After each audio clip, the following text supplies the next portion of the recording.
Hi అండి. సగ్గుబియ్యంతో దోశలు. పప్పు అవసరం కూడా లేదండి. పప్పు అవసరం లేకుండా సగ్గుబియ్యంతో దోశలు చాలా చాలా బాగుంటుంది. ఈ దోశలు ఎప్పుడైనా మీరు ట్రై చేశారా? ట్రై చేయకపోతే ఇలా చూసి మీరు కూడా ట్రై చేయండి. కొబ్బరి చట్నీ సగ్గుబియ్యం దోశలు చాలా చాలా బాగుందండి. ఎలా ప్రిపేర్ చేసుకోవాలో చూసిద్దాం రండి. ఇప్పుడు సగ్గుబియ్యం ఒక కప్పు తీసుకోవాలి. శుభ్రంగా వాష్ చేసుకొని ఒక 3 గంటలు నానబెట్టేసుకోవాలి. లేదా అని అంటే నైట్ టైం నానబెట్టేసుకోండి. ఎర్లీ మార్నింగ్ టిఫిన్కి పనికొస్తుంది. నైట్ అంతా నానబెట్టేసుకోండి. అదే కప్పుతోటి 2 కప్పులు బియ్యం కూడా తీసేసుకోండి. శుభ్రంగా బియ్యం కూడాను మనం బాగా కడిగేసి అవి కూడా శుభ్రంగా నానబెట్టుకోవాలి. ఈ రెండు కలిపి నైట్ అంతా నానబెట్టుకోండి. పప్పు బదులు ఇలా సగ్గుబియ్యమును మనకి ఇవి సరిపోతుంది. చూసారా, ఉదయం కంటే శుభ్రంగా సగ్గుబియ్యం బాగా నానిపోతుంది. 5 నిమిషాల్లోనికే మనకి ఇలా గ్రైండర్ అయిపోతుంది. పేస్ట్ అయిపోయి ఓ పక్కనే పెట్టుకోండి. ఇప్పుడు ఇందులోనే 2 పచ్చిమిరపకాయలు, చిన్న అల్లం ముక్క, రుచికి తగినంత సాల్ట్ వేసేసుకొని పేస్ట్ చేసుకొని రెండు కలిపేసుకోవాలి. 1 కప్పు పొల్లటి పెరుగు 1 కప్పు వేసుకోవాలి.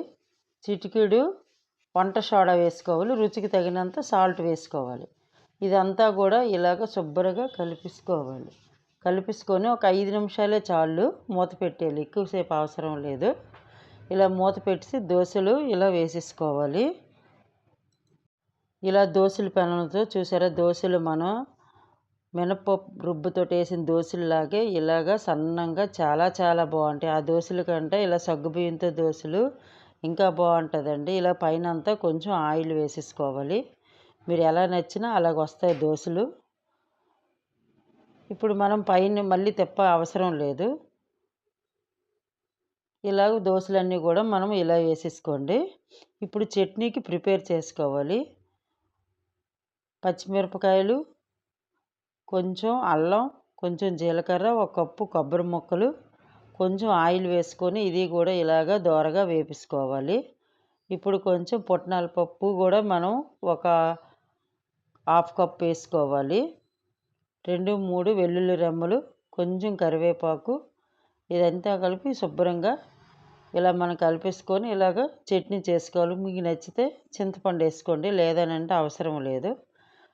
తాలింపు కూడా పెట్టుకోవాలి. కొంచెం ఆయిల్ వేసుకొని పోపులు వేసేసుకొని కొంచెం కరివేపాకు, 2 ఎండుమిరపకాయలు వేసుకొని ఇవి పోపు ఇందులో వేసేసుకోవాలి. ఈ చట్నీతోటి ఈ దోశలు చాలా చాలా టేస్ట్గా ఉందండి. ఇది చూసి మీరు ట్రై చేయండి. నా ఛానల్కి ఒక లైక్ కొట్టండి. నా ఛానల్ షేర్ చేయండి.